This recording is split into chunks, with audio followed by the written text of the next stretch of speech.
blessing of the Phoenix go with you. How long have you been pursuing the Black Shields? Since they burned their first village. We tracked down the bastards responsible and fed their corpses to Stillwind. Suffice to say, that got their attention. It's been a game of cat and mouse ever since.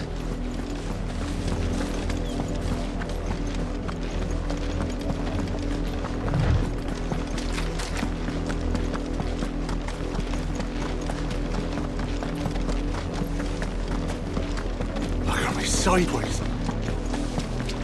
Come along now. The bastards are lucky I didn't. There they are. On your command, my lord.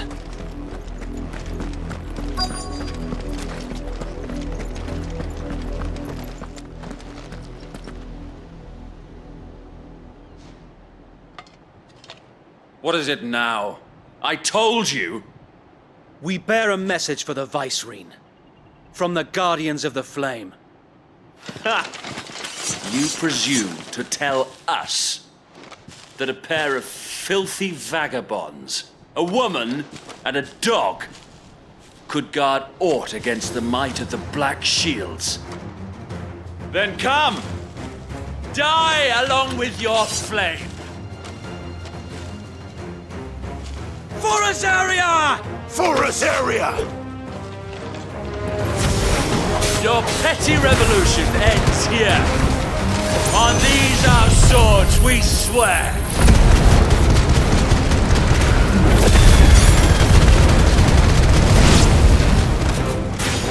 Bloody hell! Reinforcements from the far bank! Another wyvern to fight their battles for them.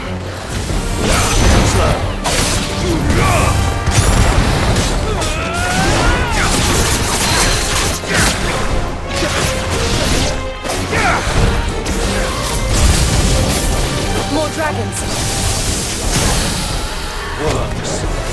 The Imperials aren't taking any chances. I can't say I'm flattered. All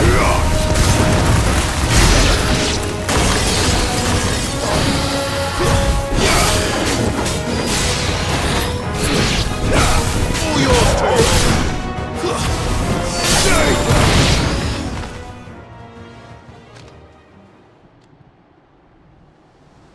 A noble stand, albeit a misguided one. In taking it, you have but proven our point, that this land is in dire need of cleansing.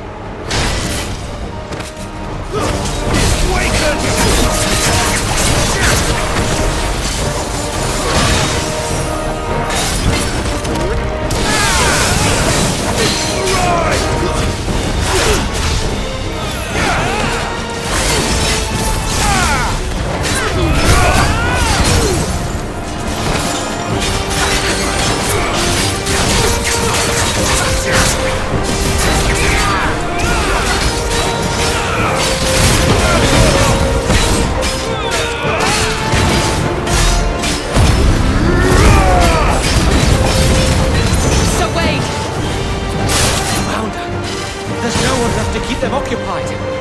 We need to finish this. We finish him.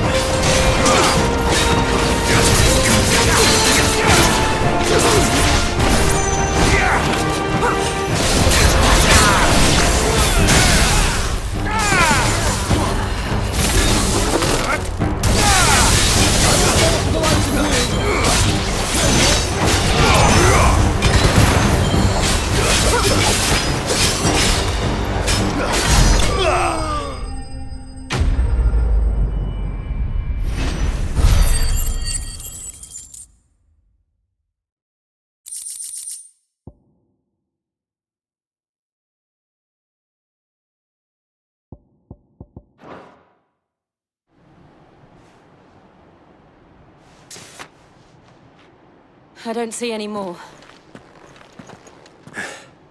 Nor do I. The plan worked. It did. It bloody worked. We sent every last one of the rotten bastards straight to the mud.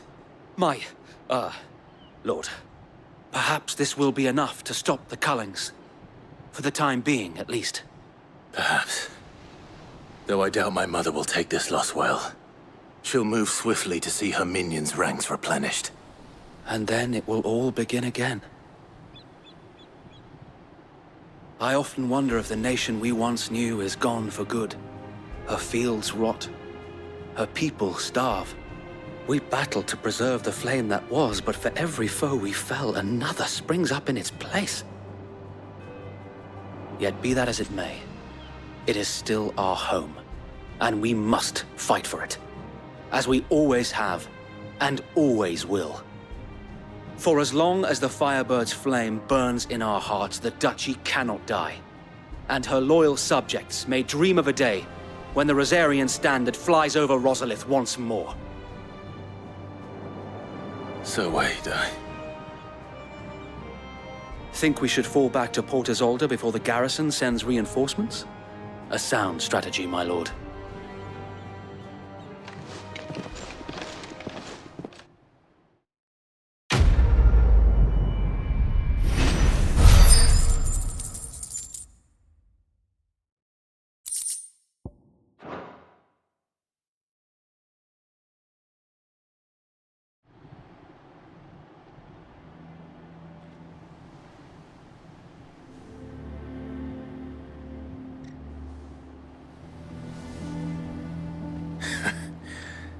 And how long has my uncle been funding you and your comrades' endeavors? Since the beginning. Lord Byron was the first person I turned to after forming the Guardians. And had I known of this tunnel back then, I wouldn't almost have been hanged by the city guard for trying to sneak over the wall. I suppose a formal request for an audience would have appeared suspicious. And appearances must be maintained. Were the Vice-Regency to catch wind of Lord Byron's involvement in our movement, they'd seize his estate and send him to the gallows, where he would be of no use to anyone. And so, though it sickens him to the soul, he plays the part of the loyal lord, knowing that one wrong move might prove his downfall. It is why he remains ever vigilant. Don't be surprised if he refuses you an audience, especially since you're famously dead. Then I will have to think of a way to prove that I am neither wraith nor wrongdoer. I might have something which could help with the latter. It's the Mark of the Guardians. Display it, and those who love Rosaria will know where your loyalties lie.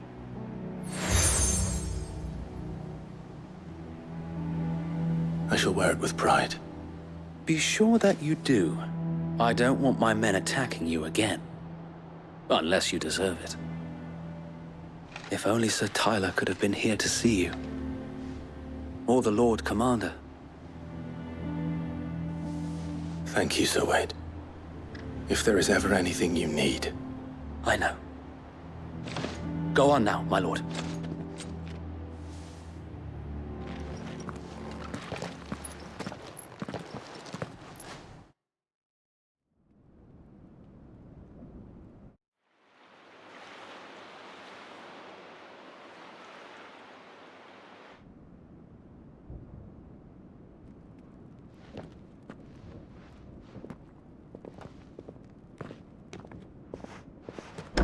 How accommodating. Do you really think they believe we are who we say we are? Not a chance.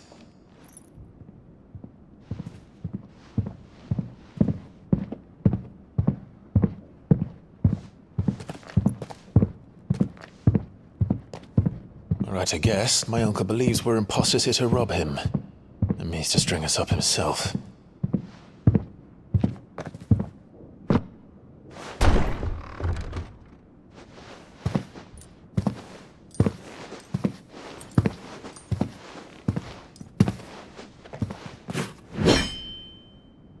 Imagine my surprise when I was told my nephew had come to visit.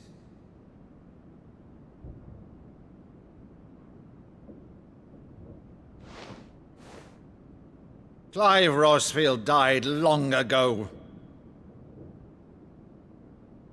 And for uttering his name here, you shall pay with your tongue!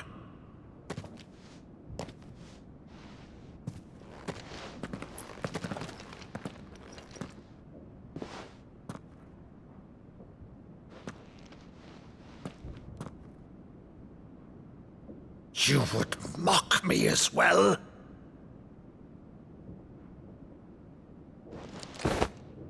It is I, Sir Crandall of Camelot, loyal servant to Her Serene Holiness, Saint Sybil the Unshod. Meadow, thou vile sorcerer, for thy crimes against church and crown, I shall have thy head.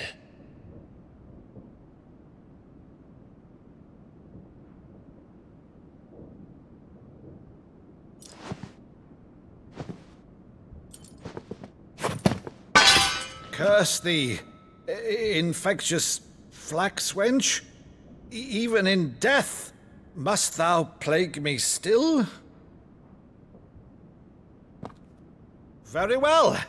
I shall open the gates of hell, that thou might see thy charge once more.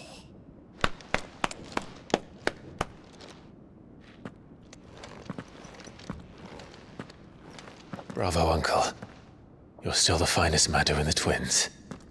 Oh, Clive, my dear boy, it's really you.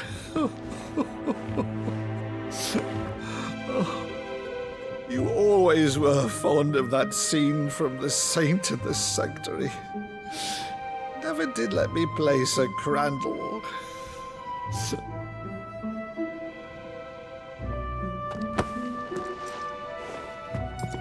I have a favor to ask, Uncle Byron. Rutherford, inform the kitchens. There'll be guests. We dine immediately. But, Uncle... You can't very well regale me with the tale of your miraculous preservation on an empty stomach.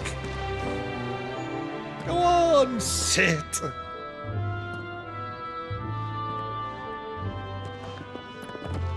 See that you use the good plates, Rutherford.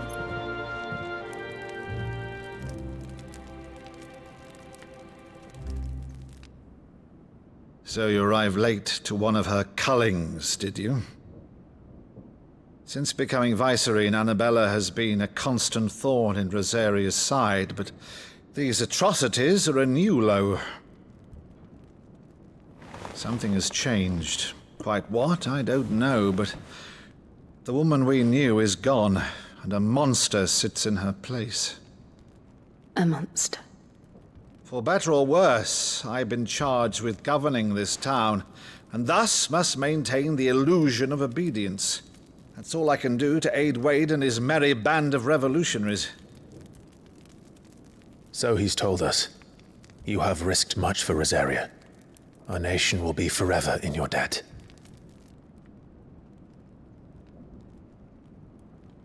It has been 20 years, Clive. The nation your father and your forefathers fought to defend is no more. Perhaps it would be otherwise had I the courage of my brother.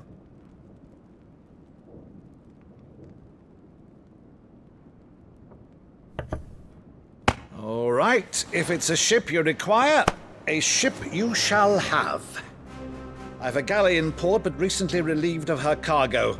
She can be outfitted for the voyage in a matter of weeks. So you believe us then? About everything?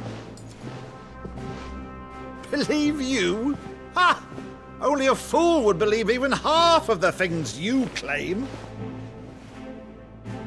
But until tonight, only a fool would have believed my nephew still lived. And besides, I have it on good authority that Clive is telling the truth.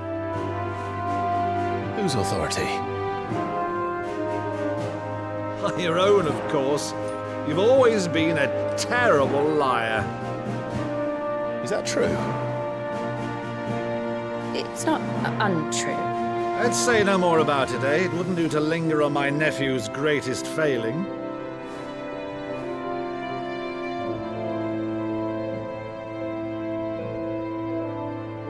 The one thing I cannot believe, though, is all this about you being Sid. You were always such a good boy, but now you're quite the outlaw. Which, if I'm not mistaken, would make me an outlaw's uncle. Right then, Who shall we pillage first? Rutherford, fetch me my cutlass. This will be fun.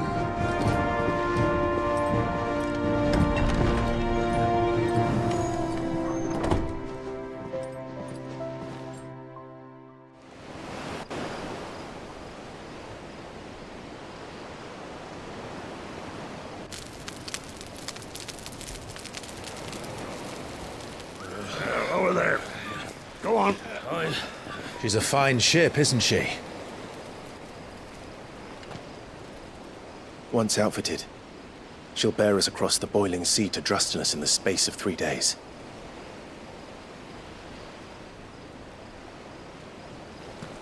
Something on your mind?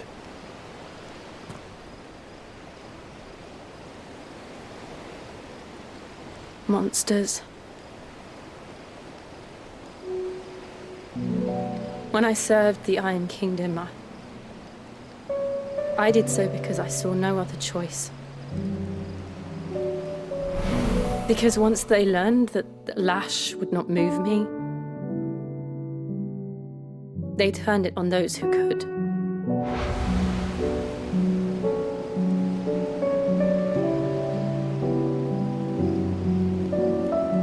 And so I became their puppet. I let them pull my strings, telling myself it was not my hand that swung the sword, but another's. I removed myself from the truth so I wouldn't feel the pain it caused.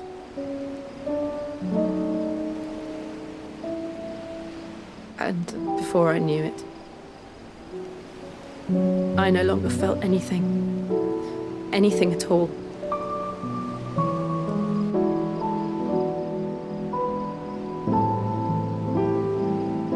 I had become a monster. Jill.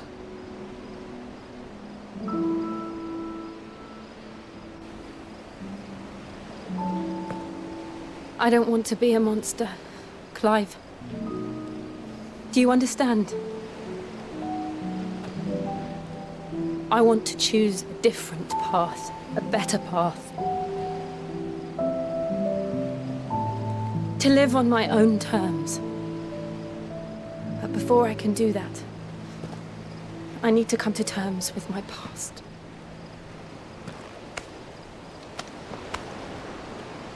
And when you do, I'll be standing there with you, just as you stood with me.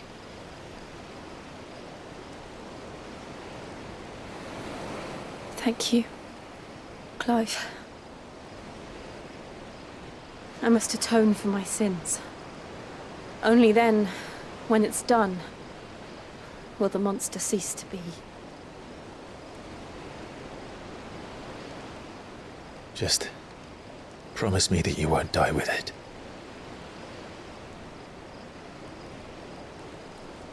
Now, let's get some sleep. The journey back to Benamir is long, and there is much to tell the others.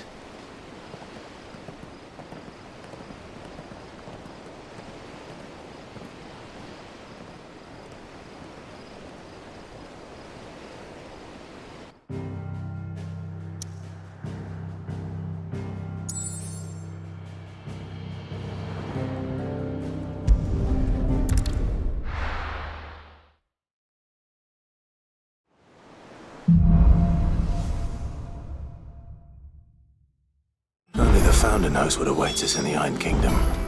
But Vivian could probably make an educated guess.